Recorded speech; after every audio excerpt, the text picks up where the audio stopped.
선 넘은 친정엄마입니다. 자, 사방가족께서 우리 가족 여러분들의 집단 지성의 판단을 받아보고 싶으시다면서 어제 새벽에 자정쯤에 카톡을 보내셨어요. 네, 이 남편 시가를 또 함부로 대하는 이 친정 어머니랑 절연을 한 상태인데 계속 이렇게 지내도 될지 고민이라고 합니다. 이 사연자는 4년 전에 소울메이트 같은 지금의 남편을 만났습니다. 그런데 친정에서는요, 이 남편 또 시가랑 경제적인 격차가 난다는 이유로 너무 싫어하고 반대를 하신 겁니다. 그럼에도 사연자는 확고해서요, 부모님 집에서 나와서 혼인신고만 하고 살림을 차렸고 결국 양가로부터도 인정은 받았습니다. 물론 친정엄마는 여전히 그 남편을 못마땅해 해서 사위라고 부른 적이 단 한 번도 없으시대요. 오히려 욕설을 사용해서 그 자식 이런 식으로 불러서 이걸 두고도 사연자랑 다투곤 했었는데 지난해 여름에 터질 게 터졌습니다. 사연자 부부가 이사를 해서 당시에 시부모님이 TV, 세탁기 이런 것도 해주시고 가구도 해주셨는데 이걸 두고 친정엄마가 이 시부모님을 차마 입에 담지도 못할 어떤 욕으로 지칭을 하면서 아주 불같이 화를 내신 겁니다. 그런데 이걸 심지어 또 남편이 들었습니다. 그래서 사연자가 엄마한테 사과하셔라 요구를 했습니다. 그런데도 엄마는 내가 왜 사과를 해야 하냐, 도리어 연끈차 이렇게 선언을 하셨고요. 그 뒤로 지금까지 친정 아버지랑만 가끔 연락하고 있고 이제는 친정보다 시가가 편할 지경이라고 합니다. 그런데 그래도 계속 이렇게 친정엄마랑 절연한 상태로 사는 게 맞는 건지 좀 고민이 된다고 합니다.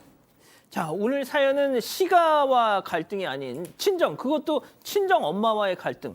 예사롭지 않은 제보인데요. 자, 기다리고 기다리셨던 부처 핸즈업 타임.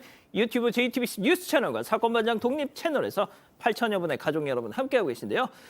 채팅창에 OX로 함께 참여해 보시죠. 오늘도 자아 대결로 준비했습니다. 먼저 그래도 의절은 안 된다는 자아입니다. 어머머머 얘 좀 봐. 야 상희야 박상희 시가는 아무리 좋아도 시가일 뿐이야. 딸 같은 며느리 그런 거 없어 이 기집애야. 너 나중에 친정엄마랑 의절하고 시가 귀신으로 살다가 이런 장담컨대 너 분명 땅치고 후회할 때 온다. 너 어? 야 그러니까 잔말 말고 애부터 나. 친정에 손주 데리고 가면 엄마 아빠 못 이기는 척하고 받아줘. 자식 이기는 부모 없다 너. 동그라미. 아우 양 변호사님 혼자였어요. 좋아요. 다음은 의절만이 답이라는 차입니다. 어머머머머 얘 좀 봐. 야 박상희 이거 정신 차려. 세상 어느 친정엄마가 사위를 그 자식이라고 불러. 사부인한테 쌍욕을 해. 니네 엄마지만 그거 진짜 교양머리 없는 거야. 시부모님이 진짜 양반이라서 참는 거지. 아유 정말 돈 좀 그거 많으면 뭐해.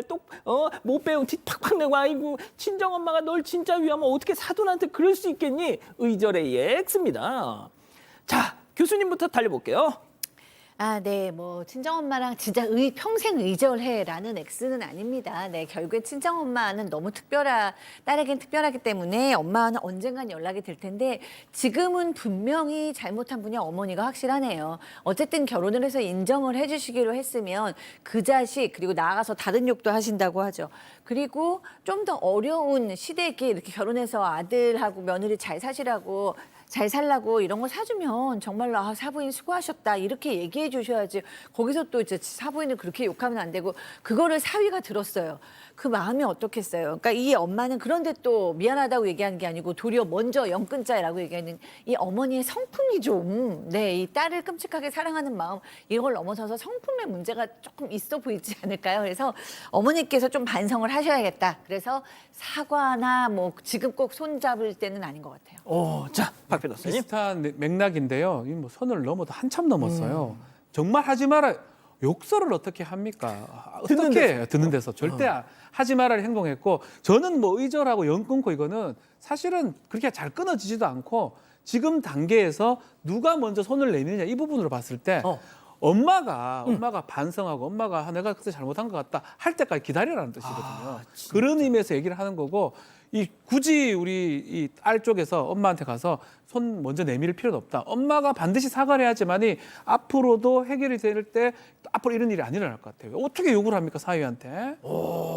자, 양 변호사님. 아니 두 분은 왜 저만 이상한 사람 만들어 놓고 자기들도 의절 안 한다는 쪽으로 결국 얘기를 하고 있잖아요. 의견은 저도 비슷한 겁니다. 지금 당장 의절을까지는 사실 굳이 따지자면 이게 시댁 부모님들은 부모님으로 본인의 가족관계 등록부에 올라가는 분들은 아니에요.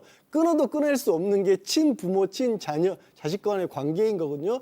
그리고 저도 주변에서 어머니하고 딸들의 관계를 보면 그러니까 아들인 제 입장에서 도저히 이해할 수 없는 끈끈한 뭔가가 있더라고요. 그래서 굉장히 격렬하게 다투는 경우들도 있어요. 하지만 그게 또 풀어질 때는 시간이 필요할 때도 있다고 보입니다. 시간을 두고 기다리면 모를까? 그걸 시간을 두고 기다리는 시간을 아예 끌어낸다고 생각하실 것까지는 없다. 그리고 똑같은 얘기를 하는데 당신들은 왜 자료를 안 한다고 나만 이상한 사람 만드는 거야, 둘이. 먼저 얘기하면 안 된다는 거예요. 먼저.